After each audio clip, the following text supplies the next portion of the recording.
after we tried a bunch of different transitions, from high-fiving a sight word card before they went out the door, or tiptoeing on their marshmallow toes. I used a graph to keep track kind of how I was able to get through that transition, because I knew, if I did at the end of the week, I wouldn't remember. So I kept a little piece of paper near me, and I would just look at the clock and see how long it took, if the kids were kind of into it or not, if it was just a waste of time. Some of it, if you're wearing blue, you can go, it wasn't really academic, but it got them out the door quickly.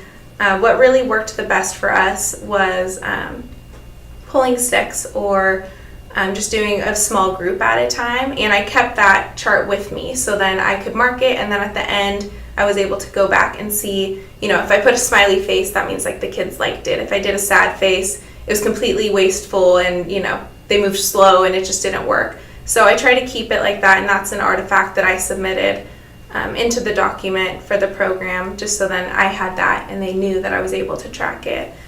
I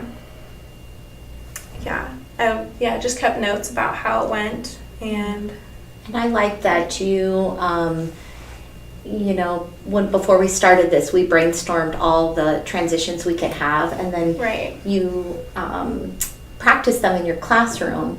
But what I really like, a suggestion for mentors would be, Kelsey and I sat down at a meeting and we talked about, specifically, I said to her, out of all the transitions, write down what you will be doing and what you want me to look for. So she gave me, before I came in to observe her, I asked her to just give me a little chart so that when I was done, I could hand it to her so she could have evidence. She said, I specifically want you to look for this. And so I just took data on that, and then I wrote what I saw, and then we had a conversation about that when the observation was over. And I think that brought us back to the continuum, and we further reflected. Is there more we want to do on this little benchmark, or do we want to choose another one? What do we want to do from here?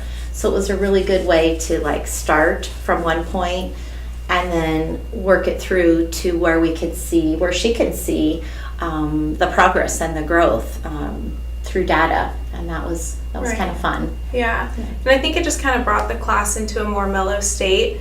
My kids that were a little bit sensitive didn't feel the need to rush out, because they knew that they would have a time to get there, that they were going to have that goal they had to meet until they could transition.